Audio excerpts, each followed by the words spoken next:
continues. So it's day 3. Yesterday I had a long, hard day in the saddle. It was about 9 hours in total, a lot of climbing, and I didn't do a lot of filming. Found a decent place to sleep in the woods last night. When I arrived, I realised I'd left a fairly crucial bit of gear at the last campsite, but managed to get around that and all will be well. And then in the middle of the night, my bike, which I propped up next to me under the tarp, just in case it rained, fell on me when I was in complete deep sleep. And it was such a shock. It took me at least an hour to get back to sleep. Anyway, I did then sleep pretty well. Woke up and hatched a bit of a plan, because one of the issues with bike touring in the modern age is charging devices. And that can be a bit of a problem. Oh look, we're just going past the famous Chepstow racecourse in there. There's the grandstand through there. Yeah, we're just coming into Chepstow. So one of the problems is charging devices. Now, I brought a couple of power banks, but they're pretty much depleted already.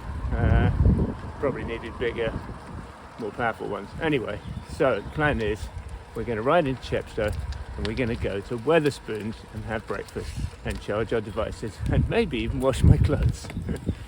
Good plan, I think. So I found the Wetherspoons. So I was hoping it would be one with a garden where I could leave my bike inside, but I can leave my bike outside and sit just there and keep a beady eye on it. I'm going to get breakfast. They have free refill coffee, so I'm going to sit here probably most of the morning while my power bank's charged and tuck in. Well, the last couple of days won't stick in my memory for the best reasons. It's been quite ugly riding, getting around the big cities, Cardiff, Swansea. I knew it wouldn't be nice, but it was,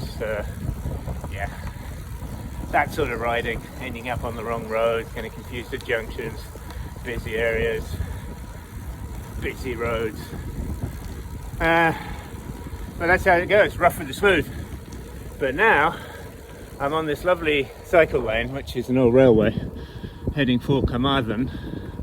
And I'd say it should now all be, if not plain sailing, we're into the nice stuff now, I think.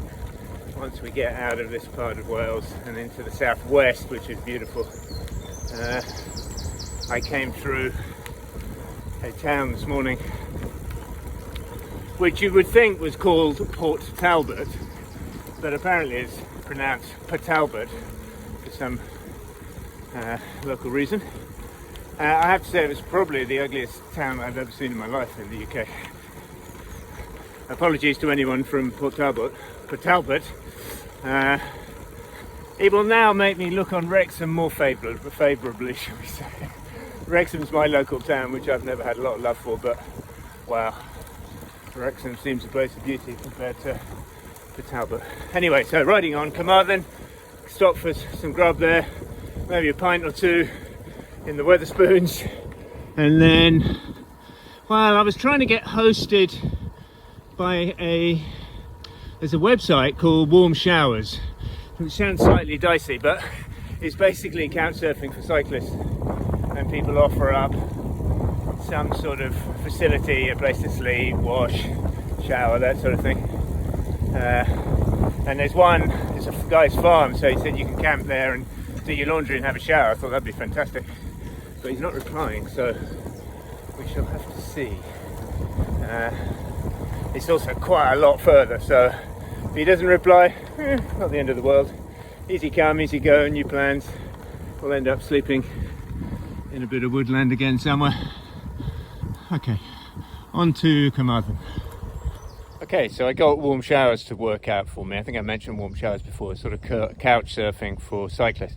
And I found this guy who had a farm and a field, which is perfect. And he let me wash my clothes, let me charge my devices, and let me have a warm shower, hot shower, which was fantastic. And then sent me down to his field to try and find a nice camp spot. And this is what I came up with. This little glen of very ancient oak trees, pollarded oaks. So these would have been used for something. I've got my tarp and hammock there. Apparently there's a very ancient old pathway here. It used to be a horse and coach track. Yeah, and I'm just here under the trees. Fantastic little spot. So people ask me why I like hammocks. Well, this is one of the reasons. I mean, one, they're very comfy to lie down in, and two, you can use them as a chair, so I can just sit and read or sit and cook or do whatever. So, you know, they're comfortable in different ways, and they're certainly more, I find them more comfortable at night. Some people don't get on with hammocks, but I can sleep well in a hammock from first night. Whereas if I'm on the floor, I think I said before, it takes me a few days to get used to it. A few horse flies around. Yeah, so I've got this nice spot. It doesn't look like it's going to rain, but I got the tarp up to keep me dry. It was needed this morning. We got some rain this morning, just as I woke up in the morning, so I stayed in bed for a few more hours, which is very nice. So I've got some food, got a couple of beers. It's about that time, so I'll cook up. I'll show you how my little cooker works. Quite a nice little bit of old school engineering. Okay, so this is my cooking system. It's a Trangia. This is actually the mini Trangia. I've had it for many years. It's a sort of oldie-worldy Swedish design, but I like it. It's not as light, it's not as fast to boil, maybe not even as fuel efficient, but it runs on liquid fuel. You don't have to buy special canisters. You can just use methylated spirits, which I've got here in a bag. And then I like the way it just sort of all packs into one. So when we take it out, this is the saucepan.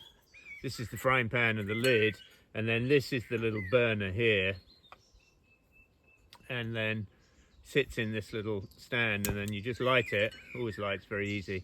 Takes a minute or so to, this one's getting going because I've spilt a little bit on the edge, but there's little holes in it and it starts to vaporize and make jets, and then it does get very powerful, and then you can boil up or heat up your food or boil up water for coffee, stick a lid on it, even got a little handle like that. Fantastic.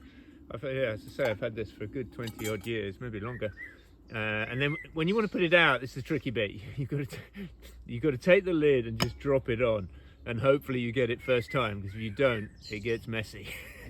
Okay, I think it's day 5, and I won't lie, I've been a bit down the last couple of days for various reasons. And then that's just kind of how it goes when you do these sort of extreme, sporty, athletic things. You're going to have high points, you're going to have low points. And then you just come around the coast and everything changes, and it's just beautiful out there. So yeah, I think I did get quite tired. I did some quite hard days and some quite grim days going around the big cities, and then I was having problems trying to charge my gear up, and I was dirty, and then I got wet, you know, all that sort of stuff. And then yesterday I took a rest day, stopped at, somebody offered me free lodgings, let me camp in his field, let me charge my stuff, did my washing, let me have a warm shower. I mean, fantastic. And there's a sort of network of these people, you know, often cyclists offering haven to other cyclists. So, you know, that changed everything really. And now I'm away from the big cities. Now I'm onto the good stuff. So I'm just following the coast all the way around now. You can see the coast.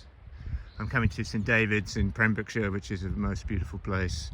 And then I'll be going around to Fishguard, Cardigan Bay, very pretty, and Aberystwyth, and then continuing north. Okay, so let's roll on.